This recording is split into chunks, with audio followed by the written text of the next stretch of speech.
halaman 13 baris pangluhurna. Bismillahirrahmanirrahim. Qala al-musannif rahimahullah. Qala telah berkata laki-laki itu, jadi kembali kepada rijal, yang laki-laki yang bertanya kepada Nabi. Fa akhbirni, maka beritahu saya, an amarotiha, dari perkara tanda-tandanya as-sa'ah itu, yaitu hari kiamat. Qala berkata Rasulullah sallallahu alaihi wasallam, antalidal amatu, yang pertama antalida, yaitu melahirkan. Talida itu melahirkan. Siapa yang melahirkan? Al amatu, amat atau hamba sahaya. Robbataha, melahirkan tuannya.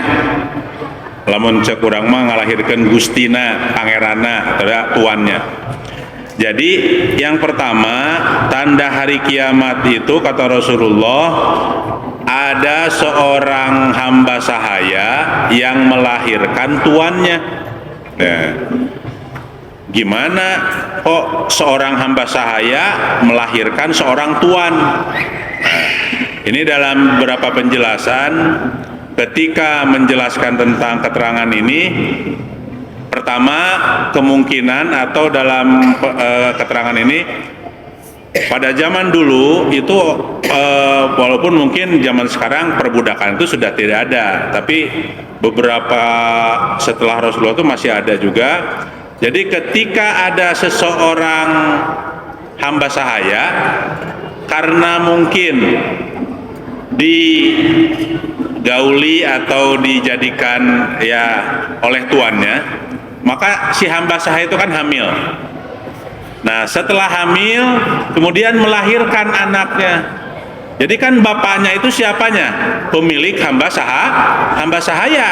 Si anaknya ini, anaknya, kalau bapaknya itu ya pemilik hamba sahaya itu, yaitu tuannya hamba sahaya itu.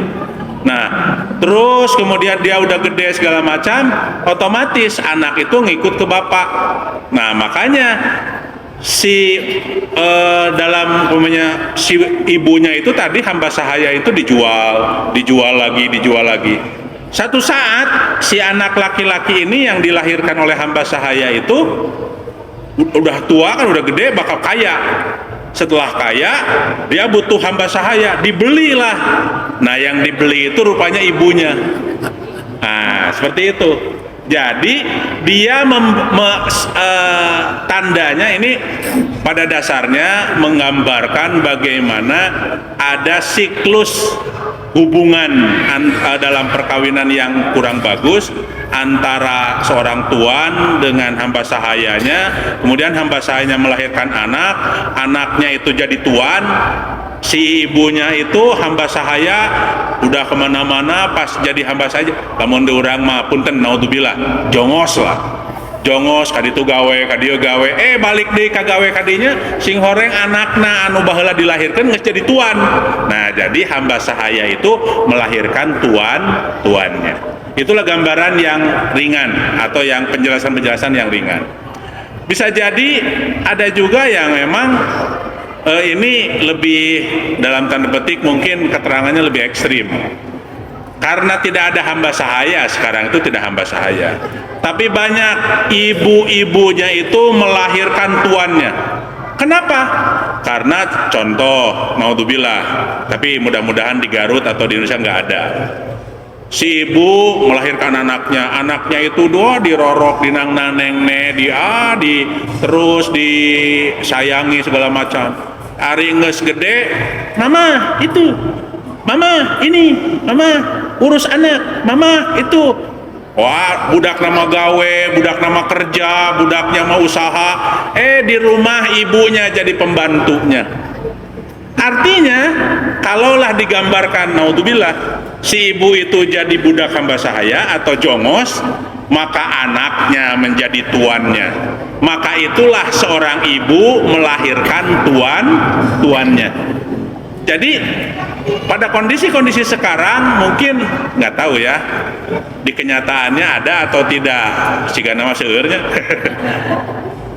budak diurus dileutik, wah disayangi, disakolakeun segala macam. Udah tua, udah dewasa, kemudian dia punya kerja, punya kedudukan, punya istri, punya keluarga sendiri. Kemudian istrinya kerja, suaminya kerja, kemudian wah butuh yang ngurus rumah. Tibatan mayar pembantu, tibatan mayar asisten rumah tangga, panggil we ibu lah di dia, ibu di dia we. Mangga, aduh, wah kacucuna teh. Sekali dua kali mah ngeunah hagendong unggal poe mah diurus atuh ngababukeun. Tah ngababukeun kakolot bisa jadi, saya pernah membaca keterangan, bisa jadi antalidal amatu robbataha, ketika seorang ibu melahirkan tuannya indung nate jadi jongos anaknya, gitulah kasar nama karena bu ibunya menjadi pembantu anaknya. Ibu nate padahal mah pale pangaosan, mama pang ngajagakeun non pun anaknya cenah. Keun oh si cucuku sayang, oh cucuku manis, oh segala macam. Sekali dua kali mah ngeunah unggal poe mah atuh dibabukeun atuh. Bari digaji henteu. Tapi ya dalam arti intinya apa? Jangan sampai seorang anak menjadikan seorang ibu hamba sahayanya, pembantunya. Kalau bahasa kasarnya naudzubillah, jongosnya. Naudzubillah. Nah itulah salah satu tanda hari kiamat itu. Nah cuman perlu diketahui tanda-tanda kiamat dari banyak beberapa keterangan, ada juga hadis, ada juga kaul ulama, bahwa tanda-tanda hari kiamat itu dibagi dua. Pertama ada tanda kiamat sugro, tanda kiamat yang kecil, ada tanda kiamat yang besar. Secara umum tanda kiamat yang besar itu disepakati ada 10. Di antaranya yang pertama turunnya Dajjal. Terang Dajjal? Henteu ulah terang. Ngan ciri-cirina Dajjal teh wah sifatna mah siga pokona mah ngaku pangeran lah gitu. Jadi wah bahkan bisa ngahidupkeun nu maot, bisa aduh abdi teu aya rezekina. Celing, wah siga sulap. Duit langsung aya. Jadi pokoknya mah sagala nu dipentaku nu butuh teh wah ditadeunan tuh.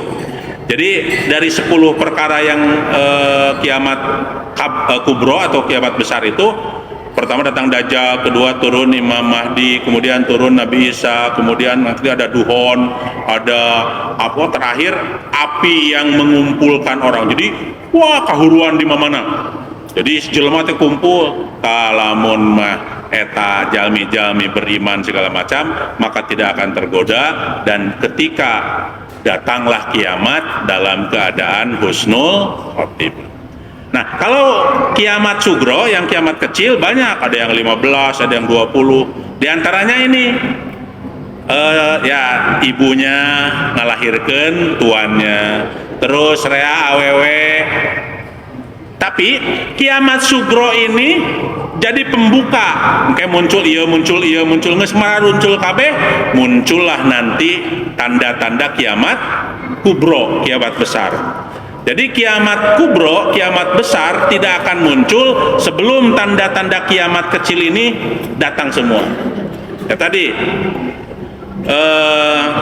banyak keterangan, tapi salah satunya yang kalau saya sebutkan ada perempuan yang pakai baju tapi siga teu pakai baju.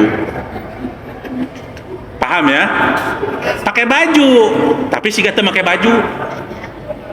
Anu lekuk ketingali lekukna, komo lamun nu karancang mah. Ieu mah make baju tapi lekuk tubuhnya masih nampak. Maka perintah Allah dalam menutup aurat itu menutup aurat, bukan membungkus aurat. Kalau membungkus aurat kayak dodol, dibungkus dodol, kayak kacang hijaunya ketingali kene. Pokoknya mah ngabungkus mah dibungkus, jadi ketingali kene. Tapi lamun ditutup terhijab, maka tutup aurat juga disebut hijab, menutup. Jadi si laki-laki ketika melihat perempuan itu tetap tenang, tinggal bahkan apa namanya, pokoknya nampak lah hal-hal yang terus banyak itu nanti kalau diceritakan hal-hal yang kecil apa kiamat-kiamat terus banyak. Ini harus ada pembahasan khusus. Tapi intinya apa? Ini yang disampaikan oleh Rasulullah di sini di hadis ini dua saja. Yang pertama tadi antalidal amatu robbataha, seorang ibu yang melahirkan tuannya, gitu ya. Yang kedua, wa antarol hupata, wa antaro dan melihat kamu al hupata kepada al hupata itu orang-orang yang cek bahasa Sunda nyeker, terang nyeker, tengah ngos sepatu, tengah ngos senal, jadi hupah namanya. Terus al-urota itu memakai baju nguntut taranjang. Biasa kalau laki-laki punten sanes ngarendahkeun kuli gitunya kan biasa wah pakai sontog hungkul segala macam ieuna buka kesang luat leet sok ya ngangkut da biasana telanjang dada biasanya. Nah itu artinya hupah teh nyeker nu digarawe pan anu karuli punten sekali deui sanes ngarendahkeun anu kuli atawa napi nu damel itu. Tapi digambarkan ya teh bakal datang orang-orang jalma anu bakal ketinggali ku anjeun al hupata jelema teh nyala leker. Kasar nama teu boga sepatu rek kumaha tuh. Da rek make sendal atau sepatu kudu teu boga. Hupata bajuna teh teu make baju, da teu boga baju, aya baju rangsak. Agak wah pokona mah naon teh balangsak lah gitu. Terus al-alata anu marariskin palakir keur mah teu make sepatu, teu make sendal nyeker, teu make baju, make baju ge saala kadarna we ngan saukur nutup auratna. Pokoknya mah cumpang camping lah gitu cek bahasa ya nama. Nah, al-alata yang mereka tuh miskin, orang-orang miskin. Nah ini akan terlihat nanti orang yang secara umum digambarkan bahwa orang-orang ini yang miskin, yang fakir, nyata pakai senal, nyata pakai baju, naon ngamanna teh miskin. Ria asyai, mereka penggembala tukang ngangon domba. Jadi ria asya itu yang menggembala kambing. Jadi ria penggembala kambing. Nah mereka itu yang orang-orang miskin tadi, orang-orang penggembala tadi, yang orang-orang susah lah gitu gambarannya. Ya tato waluna, mereka berlomba-lomba meninggikan. Tato walu teh tawil tina tawilun panjang. Tatawalu meninggikan atau manjangkeun. Ngan manjangkeun kaluhur mah jadi ninggikeun ngaluhuran. Tapi lamun manjang ka kaditu manjangkeun berarti ngalebarkeun. Tapi lamun kaluhur meninggikan, bahasa Indonesia meninggikan. Kalau ke horizontal memanjangkan, kalau ke atas meninggikan. Sama tawil. Kata orang Aceh panjang teh kalau orang mun aya jangkung nya panjangnya panjang tat panjang tuh orang tinggi panjang orang panjang pisan. Nah ya tatawaluna, mereka orang-orang yang tadi yang nggak pakai sendal, nggak pakai baju, orang miskin, penggembala kambing. Ya tatawaluna, mereka meninggikan bil bunyani, dalam membangun bangunan. Wah paluhur-luhur, padahal marana teh sangsara. Nah bisa bangun beunghar ngadadak punten juga ada contohnya tadi nama tuh boga gawe naon gawe ge sanon sakasampurna harta tuh boga segala macam compang camping senal tuh boga, tiba-tiba ting jadi anggota dewan, ting jadi pengusaha, ting wah mukmak akhirnya wah tadi nama imahna tereyon tung wah di lemur batur mah imah ge 2 tingkat ke pangluhurna maneh nama jeleng 7 tingkat nggak bangun. Terus wah pokoknya mah berlomba-lomba meninggikan bangunan supaya menandakan bahwa mereka nih aku sekarang mampu. Tadinya aku teh tebogana naon, tadinya sebelumnya aku adalah orang miskin, bahkan tukang ngangon doma. Ayeuna mah tah geus baroga imah, tah imah nage lain ngan saukur ngabangun imah, tapi cara rangkung gitu.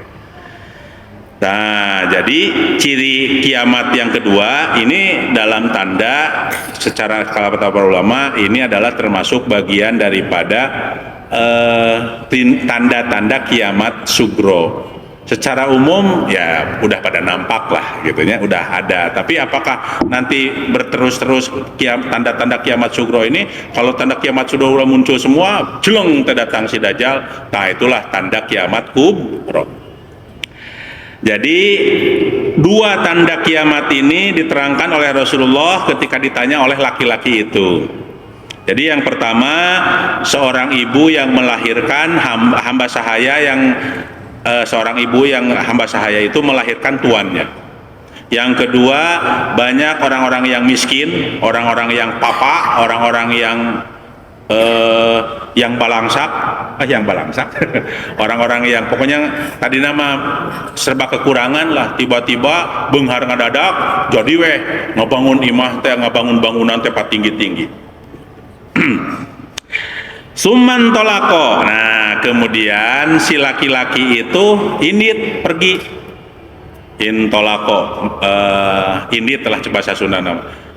Kemudian si laki-laki itu pergi meninggalkan riungan tadi, kumpulan Rasulullah dengan para sahabat. Palabistu, sahur ini cek Umar, palabistu maka diam. Malian yang agak lama. Jadi saat si laki-laki itu pergi, para sahabat Umar bin Khattab nu ngadongengkeun ieu hadis, bukan ngadongengkeun, menceritakan ini hadis dengan Rasulullah juga caralik kera dalami ngalamun berpikir, bertanya-tanya naon anu tadi ditaroskeun ku lalaki eta ka Rasulullah, naon terus saha nu beuki teh, saha eta laki-laki, karena laki-laki itu kan tanda-tandanya disebut jalma jauh da teu katingali siga geus jalan jauh, disebut nu deukeut dauh nu warawu gitu nya. Laki-laki teh ngange acuk bodas rapi, tiba-tiba calik dipayeuneun Nabi. Nah itu maka caralik we satos kitu qala maka bersabda Rasulullah sallallahu alaihi wasallam, ya Umar, hei Umar, ya, ketika Rasulullah itu bersabda, ya Umar, hei Umar, atadri manis sa'il, apakah kamu tahu siapa yang bertanya tadi? Gitu. Kemudian kultu, maka berkata Umar, maka berkata saya, karena ini yang lagi menceritakan ini Umar, kultu, maka saya berkata, Umar berkata, Allahu wa rasuluhu a'lamu, Allah lah dan Rasulnya yang lebih mengetahui. Jadi terang abdi magusti, Allah dan engkaulah Rasulnya yang tahu siapa orang itu. Maka kemudian qala berkata Rasulullah sallallahu alaihi wasallam, fa innahu, maka sesungguhnya dia itu Jibrilu, malaikat Jibril, atakum yang datang kepada kamu sekalian, yu'allimukum yang mengajarkan kepada kamu sekalian, dinakum agama kamu sekalian, yaitu tentang agama Islam, tentang agama. Nah, kenapa disebut tentang agama dinakum? Karena inilah maka oleh para ulama disebut arkanuddin, rukun agama. Jadi rukun agama itu ada berapa? Ada 3. Satu, ya melimanya ada 3. Satu, rukun agama itu pertama yang dijelaskan, yang ditanya oleh orang itu kepada Rasul apa?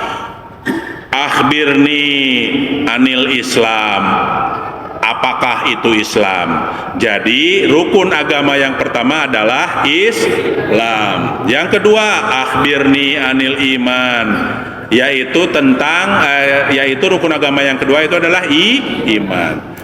akhbirni anil ihsan, yang ketiga tentang ihsan. Jadi rukun agama itu ada 3, Islam, iman, dan ihsan.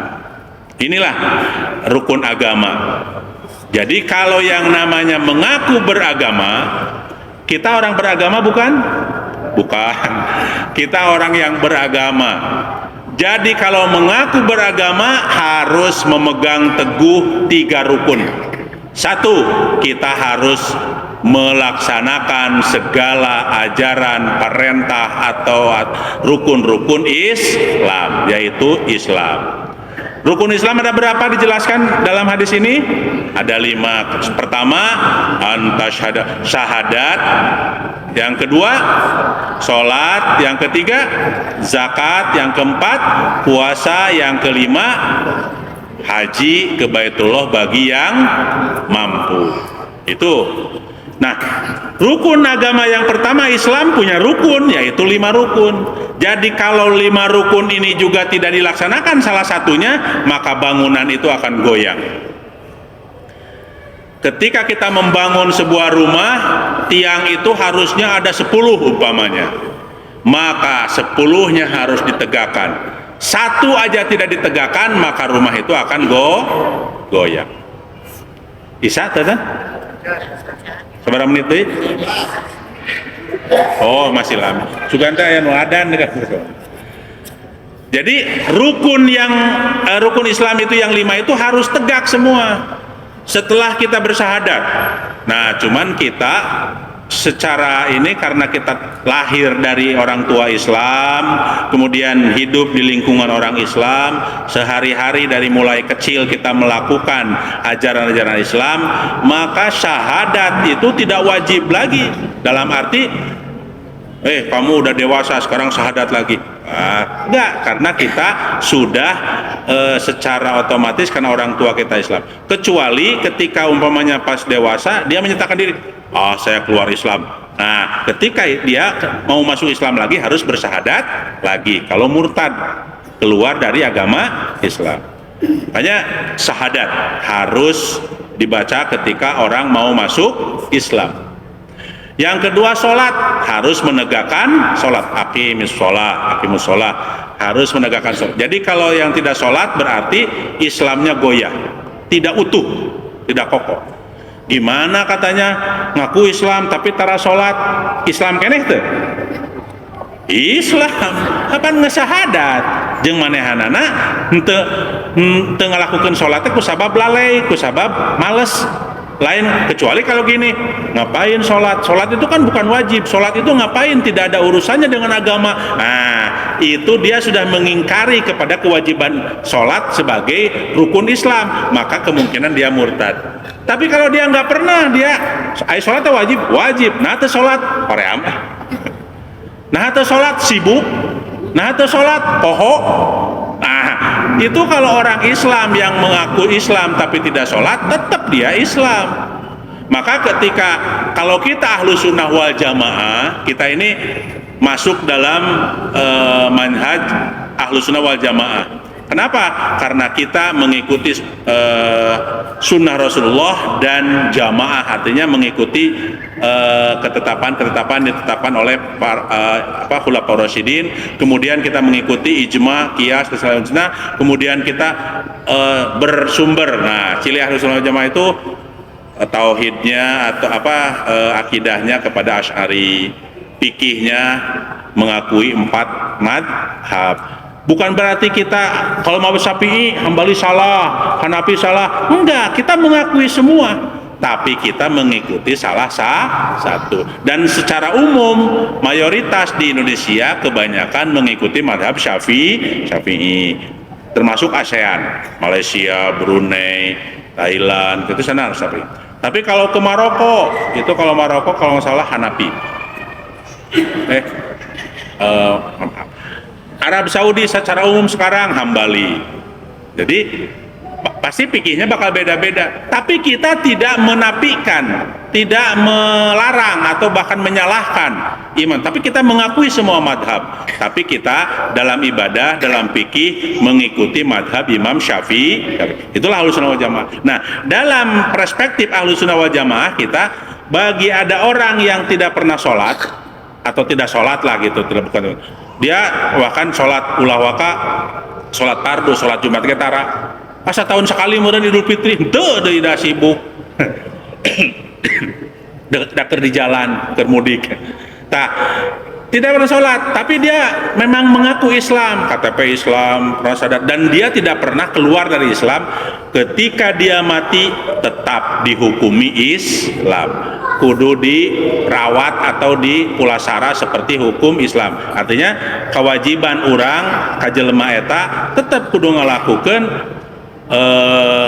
non ngamandian, kafani, nyolatkeun, dikuburkeun, dan berhak dikuburkan di makam tempat makam kaum muslimin. Kecuali kalau dia murtad kafir, dia tidak boleh dimakamkan di pemakaman muslim. Dia harus terpisah, harus dimakamkan di tempat lain. Sebab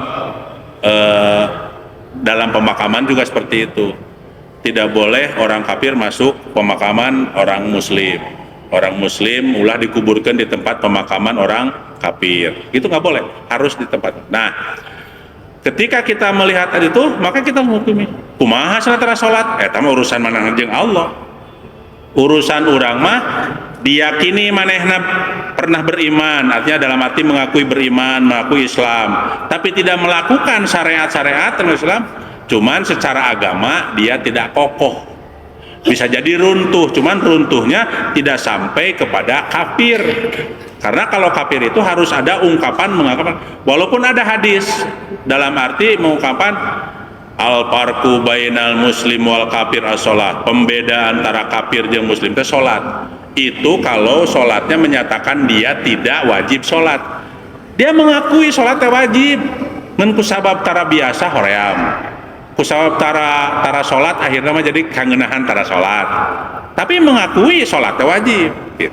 Nah itu tara puasa komo, tara puasa mah ngan eta mah urusan amalna kumaha perhitunganana eta mah nyangakeun ka Gusti Allah. Da urang mah pahkum bid-dawahir, ngahukuman ku anu dohir kudu nyata yen manehna teh Islam, hirup di lingkungan Islam, kawin jeung orang Islam, ngaku Islam.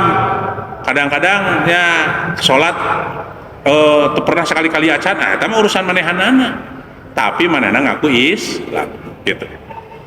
Jadi rukun Islam ada 5, syahadat, sholat, puasa, zakat, haji. Zakat, puasa, haji. Kenapa haji diterakhirkan? Maka perintahnya atimmul hajja wal umrah. Artinya sempurnakan dulu sholatnya. Pertama harus syahadatul mati, kokoh dulu keimanannya. Imannya mengakui Allah, bahwa Allah itu ada, yang menciptakan dunia ini dan menciptakan kita ini Allah, yang mengurus semua alam ini Allah, yakin Allah itu ada. Naon buktina aya ciptaanana. Mengaku bahwa Nabi Muhammad teh utusan Allah, Nabi Muhammad teh hamba Allah yang diutus oleh Allah menjadi rasul, menjadi nabi. Kemudian Rasulullah itu nabi yang terakhir. Nah itu kemudian lanjut lagi sholat, ngesolat, melakukan sholat, zakat, puasa, haji. Maka setelah melakukan semua itu, lakukanlah haji, sempurnakanlah haji. Atimmul hajja wal umratalillah. Maka haji kewajibannya cuma 1 kali. Eta pulang anting ke haji, mangga we dan nu kaditu nama sunat. Dan wajib nama sabaraka kali? Sakali. Eta gitu. Bahkan haji ge sakali, jeung pokona haji, intina haji wukuf di padang Arafah. Ninggalkeun nu sejen atau memutar sejen bisa ada dam atau ada bayar denda lah gitu. Tapi kalau tidak wukuf di padang Arafah, maka dia wajib tidak menjadi haji. Sebab itu rukun dan wajib haji. Aya rukun hungkul haji, aya wajib haji. Nya wukuf di padang Arafah nya rukun, nya wajib haji. Jadi kudu kumaha nuju gering, nuju teu damang. Kedah dicanak, makanya lamun nuju di wakaf di Arafah waktosna nuju wakaf tergelincir matahari dugikeun matahari di tengah-tengah dugikeun ka sonten kedah aya di Padang Arafah. Nah, dina sakit dicana kana ambulan di Padang Arafah we calik heula supirna ge ngilu di Padang Arafah. Engke teh tos waktosna sonten wih we henteu jumroh henteu naon keun udah teu damang tapi hajina jadi. Gitunya sabab al-hajjul Arafah. Haji teh wukuf di Padang Arafah. Di Padang Arafah itu adalah tempat pertemuannya antara Nabi Adam dan Siti Hawa. Setelah hampir 400 tahun dipisahkan, diturunkan dari surga. Nabi Adam sebagian riwayat di India, Siti Hawa di Jeddah, kemudian dituntun oleh Allah, dipertemukanlah di Padang Arafah. Maka ada bukit atau Jabal Rahmah, itulah tempat pertemuan Nabi Adam dan Siti Hawa bertemu, dinikahkan lagi oleh Allah. Nah, ini adalah gambaran bahwa haji itu harus wukuf di Padang Arafah, al-hajjul Arafah. Nah, selanjutnya rukun iman. Rukun iman ada berapa? Ada 6. Pertama, iman kepada Allah, iman kepada malaikatnya Allah, iman kepada kitab-kitabnya Allah, iman kepada para rasulnya Allah, iman kepada hari kiamat, iman kepada qada dan qadar. Sebagian para ulama menjelaskan iman kepada Allah, iman kepada malaikat, kepada kitab, kepada rasul, kepada hari kiamat, rata-rata ariman lah, gampang ngajalankeunana. Tapi nu reati soledat teh dina iman kana qada jeung qadar. Salah satu contohnya naon? Contoh orang bret teh hujan, hujan naon aing hayang panas. Padahal itu adalah qada takdir dari Allah.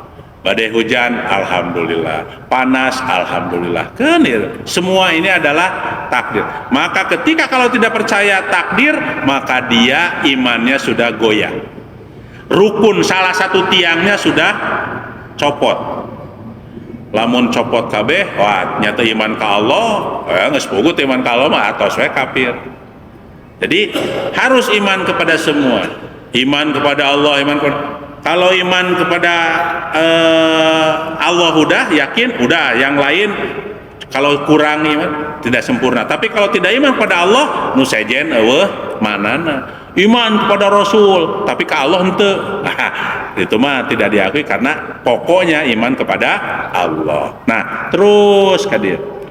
Nah, biasanya rata-rata kata para ulama yang sering melecet itu atau dalam kurang mati soledat itu dina iman kana qada jeung qadar. Ketetapan Allah yang dari ajali qada, kejadian pada saat itu di dunia disebut qadar atau takdir.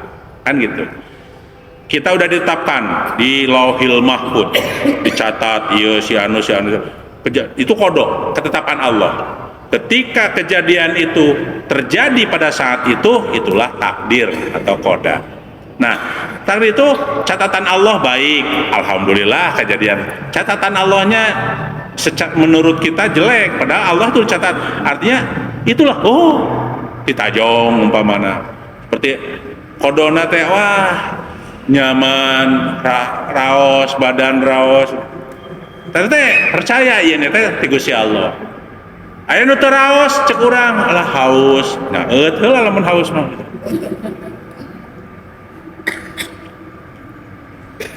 Kejadian yang tidak nyaman, kejadian yang tidak enak, bahkan yang tidak diharapkan, tapi terjadi kepada kita juga tetap harus terima bahwa itu adalah ketetapan Allah diajali dan pada saat itu kejadiannya maka jadi takdir. Nah, ini yang kadang-kadang banyak yang terpeleset. Jadi dalam arti terpeleset itu rea nu ngarasula, itu kurang iman kepada qada dan qadar. Mata ketika ada yang meninggal menangis boleh, tapi totojer ulah. Jadi sampaikan kabakan baju di rarawis sampai bubuk di baledogon piring di baledogon teh kirang menerima qada jeung qadar. Alhamdulillah. Yang ketiga adalah ihsan, yaitu anta budallah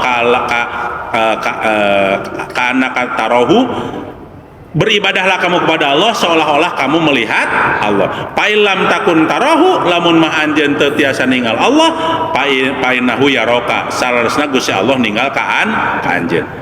Yakin kene urang mah Allah maha uninga, maha ningal, maha segala rupa. Urang mah ibadah. Pa'bud rabbaka hatta ya'tiyakal yakin. Ibadah we terus orang mah sehingga datang yakin. Naon yakin teh sebagai tafsir maut. Sancan maut orang ibadah we. Sunah teh ninggal yakin Allah mah ninggal. Walaupun orang teu tiasa ninggal Allah ayeuna. Kartos alhamdulillah. Janten ieu hadis di riwayat rawahu Muslim anu ngariwayatkeun ieu hadis teh saha? Imam Muslim. Wallahu alam bisawab, wallahul muwaffiq ila aqwamit thoriq. Wassalamualaikum warahmatullahi wabarakatuh.